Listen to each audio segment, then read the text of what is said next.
Hi, welcome to today's vlog. Today I'm going to speak a little bit about if you're a beginner caravanner and you're rolling up to site for the first time, what should you expect, what you need to do, and what the whole process is of setting up for the first time, because I know it can be extremely stressful. We've obviously did it for the first time at one point, and I'll share my experiences and a few hints and tips on what you need to do and what to expect. It's alright. It's Caravan vlog.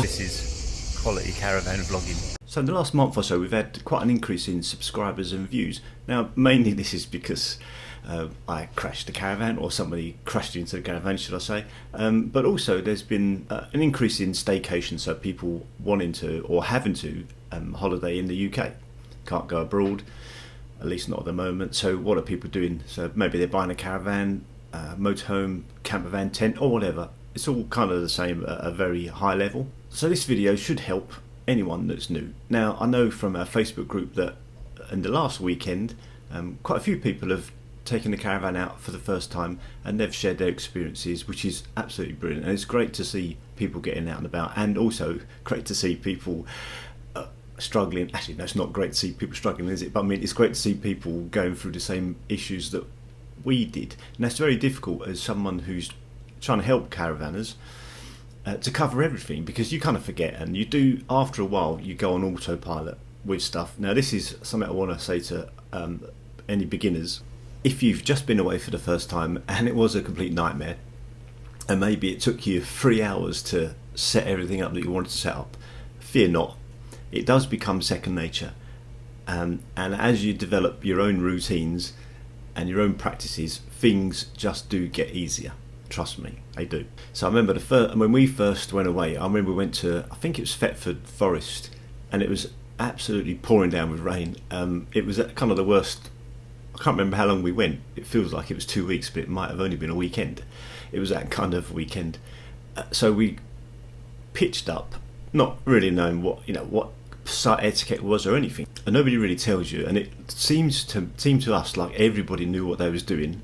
Not only that, but everybody knew each other. And we're thinking, what the hell are we doing here with a caravan with no idea?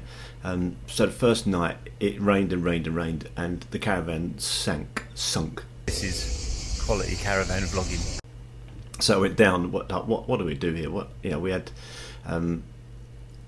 no idea what to do. And eventually I went out to a garden centre and bought a couple of basically tree trunk things and stuck it under the stays. And it did the job. Then of course you think, what? Then you look around and you see that a lot of people have the kind of feet that I put on the caravan the other week. So so you really have no idea what to do, and you shouldn't worry too much about it. 2 reasons. Firstly, we're all beginners, and everyone on the campsite who's got a caravan has been in the same situation as you. Most caravanners are very helpful. Although what I tend to do is, if you see somebody struggling, it's very difficult to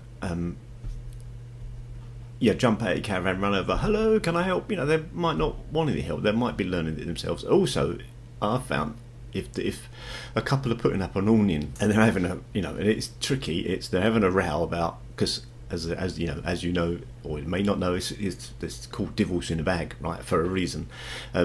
Especially when you're learning, and especially if you've got pole awning. In my experience, it may be not the best idea to run over and go, oh, can I help you? They might need marriage counselling rather than help with the awning. So what I want to do is just go through what happens on site when you get there and what you need to do. So basically you pull up on site, having made your booking, pull up on site. Under normal circumstances you'd park. It tells you where to park. Basically you probably join a queue anyway, but if you're first, it will just tell you where to park.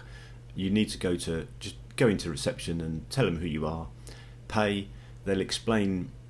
They'll usually show you a site map, explain to you how to park on the pitch. If it's a caravan club site or a camping and caravan club site, maybe they have specific positions you need to be on the pitch. Not too complicated, but they will explain. So on pitch selection, there's a few things we look at and a few things we try to avoid. Now, ideally, we don't.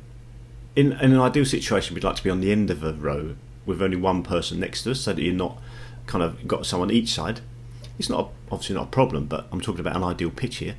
What we'd also try to avoid is being under trees, because I mean, being in the caravan in the rain is great, isn't it? We love it. You can hear the drip drop of the rain, and when it's finished, it's finished. If you're under a tree, you'll get drip, drip. Honestly, it goes on all day, and it's not ideal. So if you can avoid being under a tree, well, for us personally anyway, we try to avoid being under a tree. Of course, then you've got the issue when if it's a very hot spell, then you want to go under a tree, but then if it rains, nothing's perfect. This is just, so we'll drive around and look for one that's hopefully on the end, not under a tree, and preferential for us would be a hardstanding.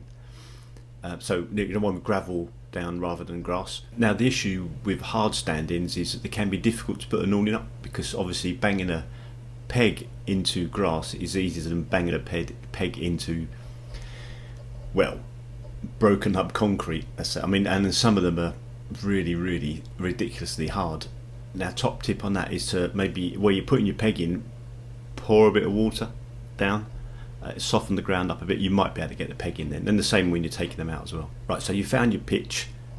Now you need to get your caravan onto the pitch, obviously. Now, if you've got motor movers, don't be embarrassed to use them. I use them all the time. Actually, every now and again I might try and get it on, but if you don't practice regularly, reversing is difficult.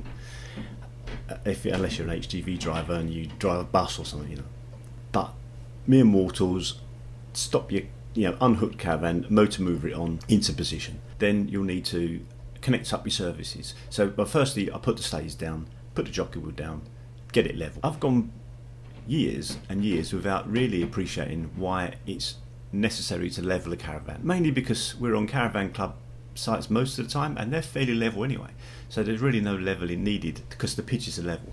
But we were in Devon last year, and honestly, it was almost parts on the side of a mountain. I mean, I've got some kind of wedge-shaped car ramps to sort of help with leveling. I've never had to use them, but on this site it was maybe more than a foot from side to side it needed leveling. So the warden came out with these bits of wood. We must have had, it was ridiculous. The point I'm getting to, the reason it's important to level the caravan is, one, it feels better. If you're on an uneven caravan, it's not a nice place to be in.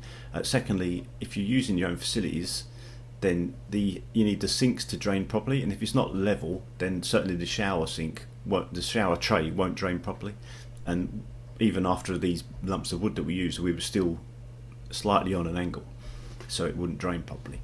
And secondly, for however many, the next one was with the bailey we had. The bathroom had like a sliding door. If you're on a slope, the sliding door won't shut. So whenever you're sitting on the toilet, you can never shut the door, which never occurred to me before until you're on an uneven pitch. Then you can start connecting up your services. Now, what we tend to do, so services, water, electricity and waste. So we generally connect up the electricity first. And top tip with the electricity, plug it into the caravan first, and then plug it into the electric hookup point. So we tend to split the jobs up between us. Now, if you're on your own, obviously you're doing it all on your own, but if you're a couple, there's two of you, then you can split it up into jobs. Connect the electric. It doesn't matter what order you do this in, by the way, it's just something we do. Connects up your water, so off to the service area to fill up your aqua roll or whatever you've got. Connect that up with you get a pipe that's included. Now, obviously, if I had a caravan, I could go out there and show you all these things, but I don't, so you just have to listen to me. So you'll plug the water connector into the caravan and then drop it into the aqua roll. Some have external pumps, some have internal pumps. Doesn't really matter. You've still got to drop a pipe in there. Then connects up your waste. Probably some in the toilet. You'll have two holes just under the caravan. There might be flaps. So you take these flaps down. I'll hopefully put a picture somewhere. And then you get like a connector. It's like two connectors into one. So because the reason there's two holes there is one's for the shower and one's for the kitchen sink. So they go into one and then they go off to your waste master or whatever you've got. And that's pretty much that. Now you'll have different caravans have a different way of kind of turning on the electric, turning on the pumps. Now these things obviously need to be turned on. You need to familiarise yourself where they are, but you'll get to know where they are, and hopefully whoever you bought the caravan from would have told you where they were. Sometimes you need to hunt around for it. So before you turn all the water on, make sure under the seat under the front seats there'll be a little yellow flippy up thing like that. You need to push that down so that otherwise when you turn the tap on, the water will drain straight out of where you drain the caravan down for the winter. It'll all pop out. Now, I've made the mistake. I think just about everybody has. You wonder why your aqua roll ran out quite quickly, and you notice that you haven't shut that drain valve. That's a beginner's mistake as well as an experienced caravanner's mistake. You'll be pleased to know. So that's pretty much that'll be all your services connected. You need to then turn on your hot water and all things like that. Now I'm not going to go through all those because individual caravans have individual ways of doing it, but you'd need to do that. It's also important to get the caravan level before you put the awning up, because once you put the awning up, it's very difficult to level. So then struggle away, put your awning up, and then that's pretty much it. So if you have any questions, put them in the comments below if you like, or as I say every week, join our Facebook group. There's a link down the bottom. Now Mandy always hates me saying this because sometimes we get quite a few people join in and she does the approvals. Thanks very much for watching. I hope that was useful. Like and subscribe and all that stuff. See you in the next one.